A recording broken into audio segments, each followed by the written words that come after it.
my name is Kim Aban. Today we're going to show you a range of motion. A range of motion is a movement of the joint to extend the possible without causing the pain. The range of motion, we have a purposes. First, promote in joint and mobility. Second, prevent construction of shortening of the muscle and tendons. The third one is increase circulation to extremities. Last is all facilities is comfort for the patient.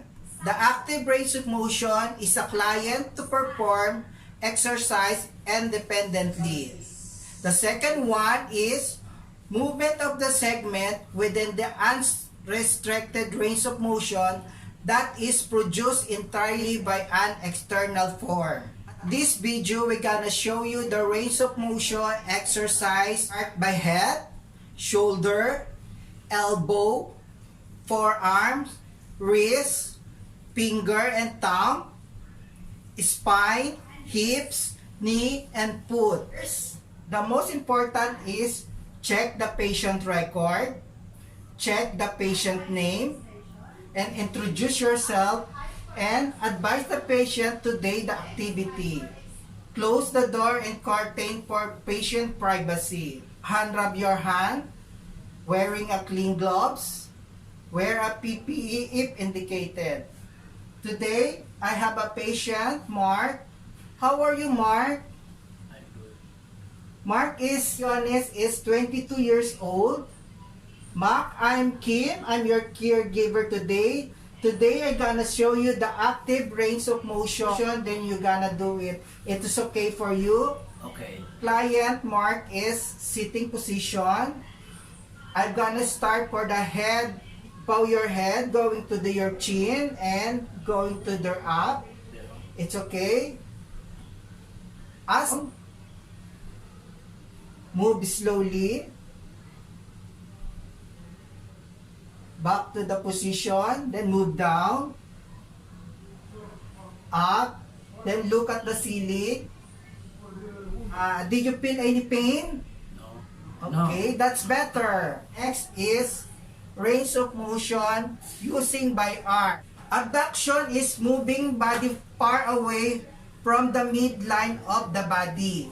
Up your hand, 2, abduction, adduction, abduction, abduction. This is abduction and adduction. Mark, can you do it for me, the abduction? Level. Adduction. Down. This position is abduction and adduction by arm. This exercise is do it 10 times repetition. Now the patient is still standing. I'll show you the flexion and extension using the bending body part. Ask the patient is what is flexion extension. Mark, can you do it for me? Flexion, extension, flexion, extension, then back to position.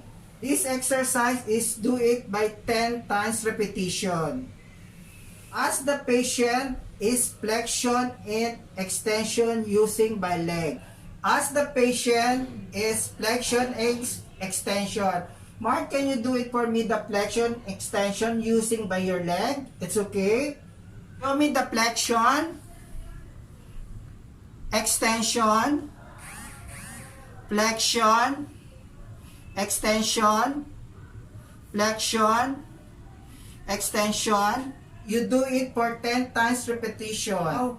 Hand extension and flexion. As the patient is straight a body part of their hand. Can you do it for me at 2 hands? Okay. Extension, flexion, extension, flexion, extension, flexion, and back to the position. This extension and flexion by arm Do it for 10 times repetition. The next position is external rotation, turning the joint outward. Ask the patient what is external and internal rotation using by hand, turning joint outward and turning joint inward. Ask the patient, Mark, can you show me the external and internal rotation? Okay. Move inside. Open your arm.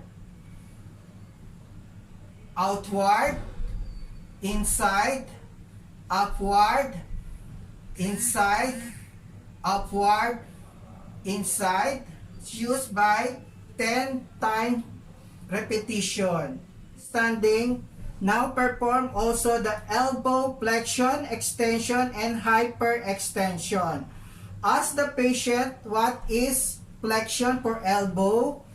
Ask the patient is extension for elbow, hyperextension, flexion, extension, hyperextension, flexion, extension, hyperextension, flexion, and back to the position. This exercise using 10 times. The next position is spine. While standing the patient, we doing the flexion, extension, hyperextension. Flexion using by body when standing bent forward from the waist. Extension straight up. Then hypertension is bent backward. As the patient is flexion, Mark, can you do it for me, the flexion position? Yeah. Okay, slowly down. Move your butt to the floor. Then extension straight up. Hyperextension in back up. Okay, back to the position. Flexion. Extension straight up. Then hyperextension. Do it again. Flexion. Extension. Hyperextension. Okay. This position is 10 times repetition. This position, active range of motion, is to conduct, to make sure the patient is comfortable position, and let me know the symptoms. Any feel pain, Mr. Mark? No. Okay, no. Next is lateral rotation. Can you do it your arm, head, side, and side, again, side, again. Okay, lateral flexion. Next position is using by basic shoulder movement using by flexion and extension. As the patient is flexion, extension, flexion, extension, back to the position, then abduction, up, adduction, abduction, abduction, external, internal, external, internal, then back to position, other left hand, external, internal, external, internal, external, internal, then back to the position. That is basic shoulder movement. Next, active range of motion using by hand. This is called circumduction. Circumduction is move arm in full circle using by right arm. As the patient is circumduction. Big round. Do it for me the 10 times repetition. Sitting position, we doing the foot exercise for the active range of motion using the inversion and eversion. Inversion is turning the sole for the foot forward to the midline. The eversion is turning the sole for the foot away for the midline. Now, as the patient is inversion, turning the foot toward in midline. Inversion.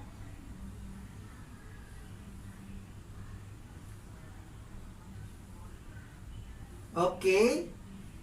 This exercise is 10 times repetition. Next is foot position by using dorsiflexion and plantaflexion.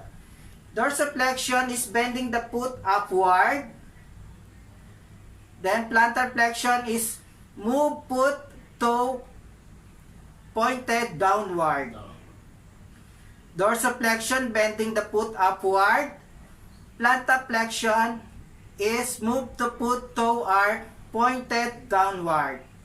As the patient is dorsiflexion, plantar flexion, dorsiflexion, plantar flexion, dorsiflexion, plantar flexion. Did you feel any pain? Okay, No. that's better. That is foot exercise reactive range of motion of dorsiflexion and plantar flexion. The next active range of motion using by hand, using the flexion, hyperextension, abduction, and adduction. Also, we do a thumb opposition using by thumb opposition like this and finger circumduction. Okay? The patient is sitting down now using by hand exercise by active range of motion, then hand hyperextension, extension, hand hyperextension, extension, and hand hyperextension, then back to the position. Now is hand abduction and adduction. Abduction, abduction, abduction, adduction, abduction, abduction. This exercise, active range of motion by hand, is 10 times repetition. Then now using is thumb opposition. Okay, as the patient is thumb opposition by using by hand. 1, lahat. This position is 10 times repetition.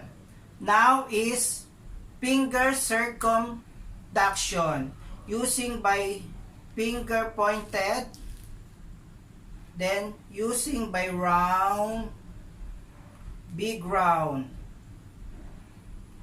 then rotate Straight. again, Straight. then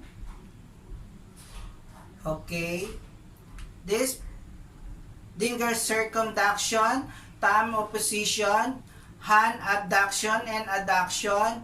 Now the active range of motion of the patient perform independently exercise is done. After the exercise, up to the patient position in the lying position in the bed and do it the comfortable position, and then remove the gloves and use by hand rub for sanitize.